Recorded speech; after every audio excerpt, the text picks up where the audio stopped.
Berita tentang kemunculan brand, desainer, dan model Indonesia di ajang Fashion Paris ternyata bikin heboh. Sayangnya tidak dalam nada positif. Nama Indonesia dianggap tercoreng dan dipermalukan. Bahkan ada yang menganggap ini penipuan publik dan ini semua bermula dari inisiatif sebuah gerakan kreatif masyarakat. Mereka menyebut diri mereka Gcraft alias Gerakan Ekonomi Kreatif Nasional. Semula apa yang mereka lakukan dipuji. Mereka nampak sedang berusaha menjadikan industri kreatif Indonesia go internasional. Tapi belakangan image itu berubah. Mereka dituduh membohongi masyarakat seolah-olah Indonesia tampil di ajang fashion kelas dunia. Dan mereka dituduh melakukannya untuk cari cuan. Bagi yang tidak mengikuti, begini ceritanya.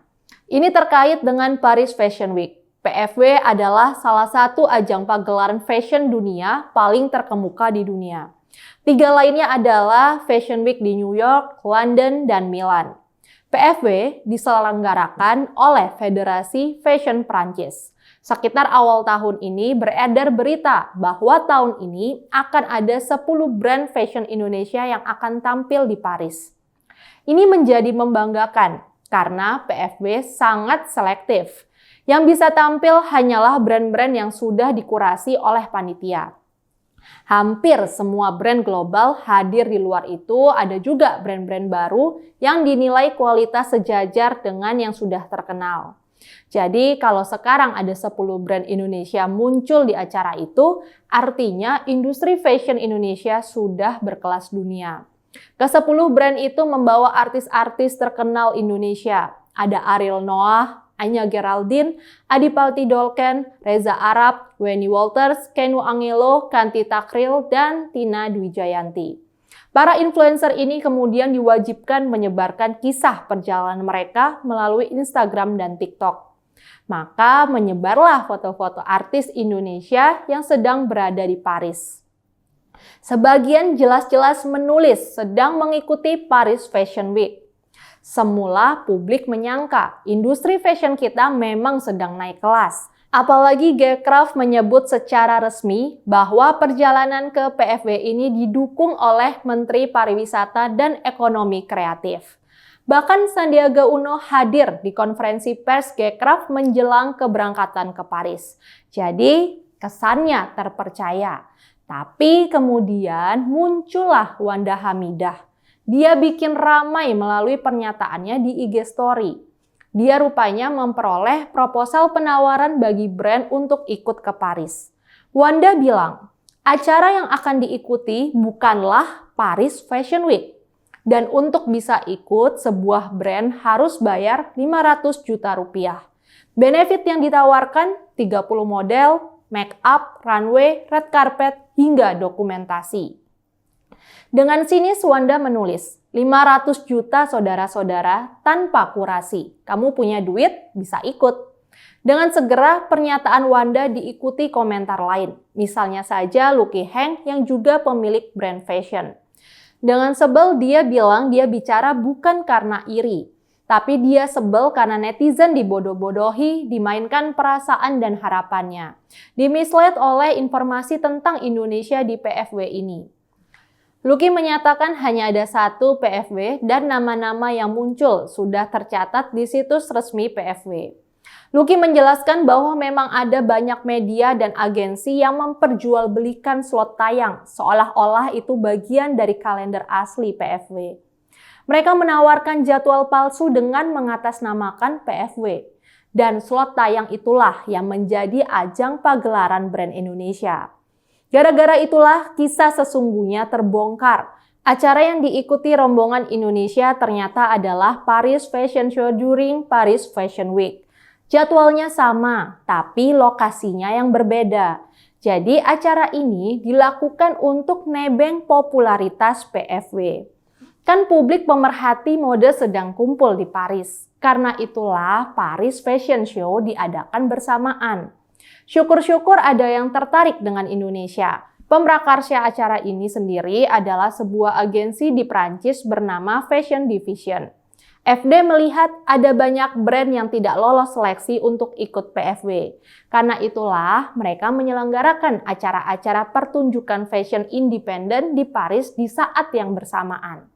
Tawaran inilah yang disambut oleh G-Craft. Ketua Komite G-Craft, Temi Sumarlin, mengakui itu.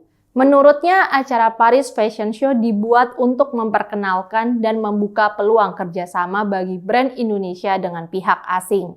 Tidak sembarang brand Indonesia bisa ikut, katanya.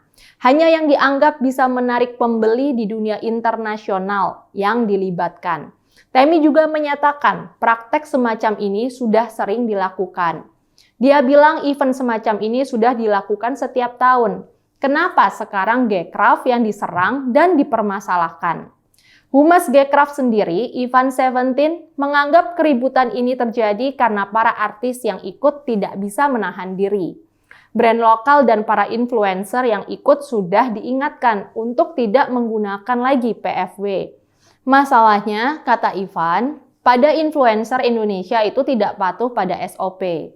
Mereka tetap menggunakan kalimat ikut hadir di Paris Fashion Week. Karena itu ditulis di IG mereka. Publik jadinya menyangka bahwa mereka memang diundang untuk ikut PFW. Lucunya, Ivan tetap membela penggunaan kata Paris Fashion Week. Menurutnya, kalaupun ada brand, desainer, ataupun artis yang menyebut PFW, itu tidak salah. Yang salah adalah kalau sampai menggunakan logo PFW.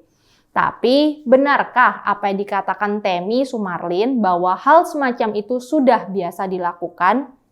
Sebetulnya sebelum Paris ada juga pagelaran fashion di New York. Di saat berlangsung New York Fashion Week di Februari, diselenggarakan pula New York Indonesian Fashion Week. 9 nama desainer Indonesia tampil di sana.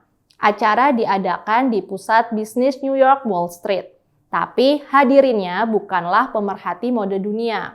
Yang hadir adalah Konsulat Jenderal Republik Indonesia di New York, Konsulat Jenderal Singapura, Malaysia, India, Thailand, serta majalah fashion.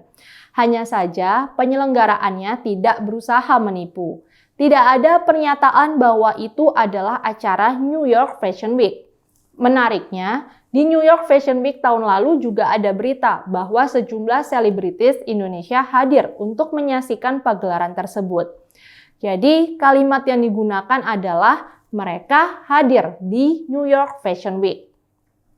Namun mereka tidak bilang ikut memperagakan produk fashion. Di situ ada Luna Maya, Rachel Fenya, Enzi Storia, Ayla Dimitri, Alika Ismadina, dan Feby Rastanti. Mereka juga menampilkan foto-foto perjalanan mereka di IG, juga dengan pose bergaya model. Memang bisa saja sebagian publik menyangka bahwa mereka ikut dalam peragaan fashion. Tapi kan itu cuma kesan. Buat kami, apa yang terjadi ini memprihatinkan. Kita tentu berharap ekonomi kreatif Indonesia tumbuh dan diterima dunia internasional. Tapi masa sih harus dengan cara tipu-tipu? Maju terus desainer dan brand Indonesia. Saya, Rizka Putri, undur diri.